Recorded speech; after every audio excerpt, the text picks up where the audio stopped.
guys, welcome back for another Oily Skin Diaries review. Today it's all about a drugstore foundation, the Maybelline Superstay Full Coverage Foundation.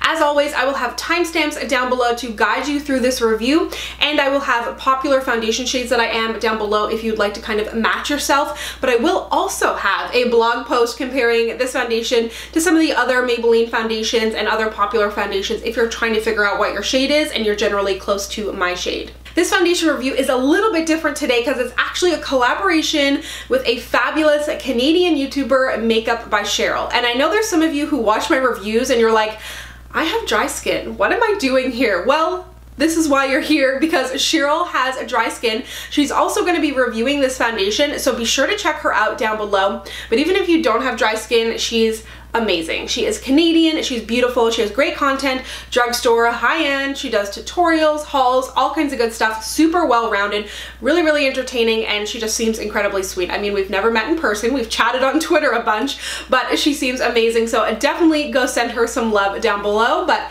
let's go ahead and get started.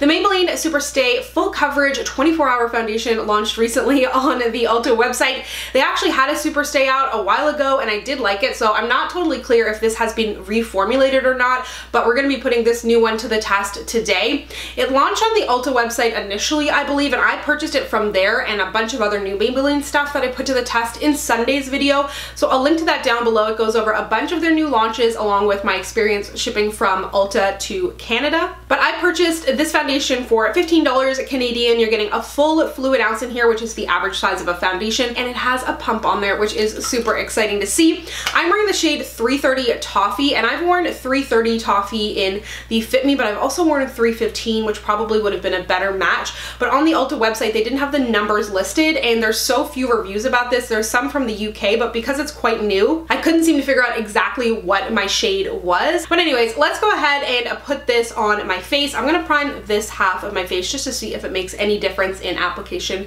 and wear time. Maybelline also released a new beauty sponge as well, and I use this in my first impressions, but I do prefer a brush with this foundation, so that's what I'm gonna do today. And I'm gonna put one pump on this half of my face, and you're gonna be alarmed at how orange this is. If you missed if you missed Sunday's video, I definitely should have went with a shade lighter. I am able to make this work. I think in the summer it'll be better, but I'm an NC42 at MAC, and I feel like NC42 is one of those shades that there's a really large spectrum within it. Maybe it's like that with all foundation shades, but if you're on the darker end of NC42, this may work for you. But if you generally are closer to my match, I would probably go a shade down, although I don't know what the undertone is of that. There are 16 shades in the range as well. It says it's oil-free, full coverage, lasts all day. And this is not a first impression. I have worn this before, but I haven't done like the full kind of test. So far, I did like it. I really liked the way it looked on the skin. I wouldn't say it's like the most full coverage. Like, you can definitely build it up. It's definitely buildable. But in comparison to some of my really high coverage foundations, it's not as high coverage, but that's okay to me. I did like the coverage I got out of it. I'm using about a half a pump more just to kind of go over my trouble areas, but I definitely do enjoy Maybelline foundations for the most part quite a bit. I don't have any information on the Canadian launch yet. In the words of every YouTuber ever, this looks better in person. It definitely is a little bit too deep and too warm for my skin, but I'll balance it out with concealers and powders the best that I can. But as for the actual foundation itself, it blends and it builds beautifully. I would say it's full, but not like super full, if that makes sense. It's definitely one of the more full coverage foundations at the drugstore. I went and built it up on my cheeks a little bit, but I don't need everything to be crazy full coverage anyway, so I'm really happy with the way that it looks on my skin. It doesn't feel heavy, it doesn't feel cakey, and it doesn't look that way either, and it does look quite smooth on the skin. I will say that the primed side looks more smooth than the unprimed side, but they do both look really good, and I feel like if you have dry skin, you wouldn't want to set this, but it definitely does have a little bit of a glow to it. I'm going to set it, of course, as you already know if you've ever seen any of my reviews. So I'm going to go ahead and put on the rest of my makeup and we will see how it looks in photos. If you were doubting my ability to make this foundation work, I think I did it. I definitely could still go a shade down, but it looks a lot better now that I've concealed and powdered. I love the way that this foundation looks. I'm a huge fan of drugstore foundations. A lot of my favorite foundations are actually drugstore, but there's something about this foundation that feels a little more luxe, feels kind of high-end, just the way that it really seamlessly blends into the skin, the way it sits on the skin. I think it looks absolutely gorgeous. For photos here in my filming lighting, it looks really, really good. You can see that kind of natural sheen to my skin. Then I tried something a little bit different today. I took a flash photo without my ring light, but I also have a little set of lights behind me.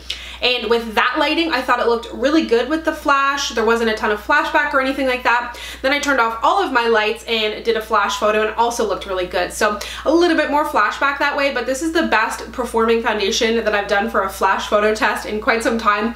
Really happy to see that. I was really getting sick of seeing my face looking so ghostly, so I think it looks absolutely beautiful on the skin. I'm gonna go ahead about my day, and then I will check back with you in some natural light. So here is the foundation in natural light. We're about midway through the day. I am gonna blot a little bit. I have started to get shiny just recently, but overall, I really love the way that this foundation looks. I'm definitely gonna need to pick it up in a lighter shade once it comes to Canada. I am gonna powder just slightly, but it feels really, really good on the skin. But I just want to powder to give it a little bit of a stronger chance of lasting even longer throughout the day. And I don't feel like it's oxidized either. It's hard to tell because it was dark to begin with, but it looks really good. Here we are at the end of the day, and I am so shiny. That being said, not much has really moved around on my face, but I'm gonna get directly into blotting because this is just obscene, the amount of oil that I have on my face. But it's really interesting that like my blush, bronzer, highlight, everything is still in place. Nothing has patched away. And the primed versus unprimed side look about the same. I'm also gonna just lightly powder my skin.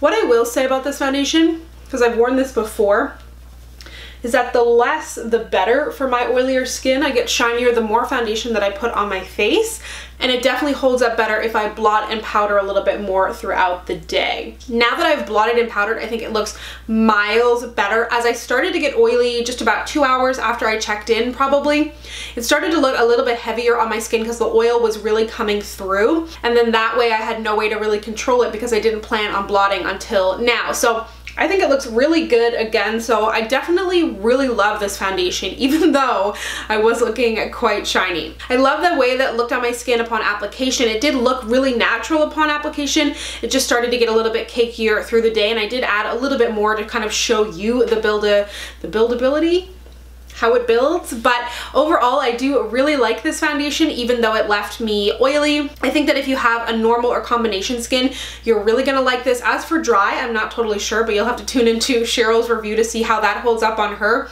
So let me know if you're gonna be trying this foundation or if you have tried it. Overall for me, I've said overall like 100 times, I think it looks really good on the skin, and I definitely will continue to wear it. I just need to get a lighter shade once it comes to Canada, and it's something that I'm gonna need to kind of maintain throughout the day, which is no problem to me because I do really love the way that it looked. I filmed a video after I filmed kind of my application this morning, and I love the way it looked on camera. I love the way that it looked throughout the day. It's just a matter of the oil control. So let me know if you're gonna be trying this foundation, and be sure to check out Cheryl's review, who I will link to down below. And if you'd like to connect with me, you can find me on Instagram, Twitter, and Snapchat at SamanthaJaneYT, and I'll see you guys next time. Bye!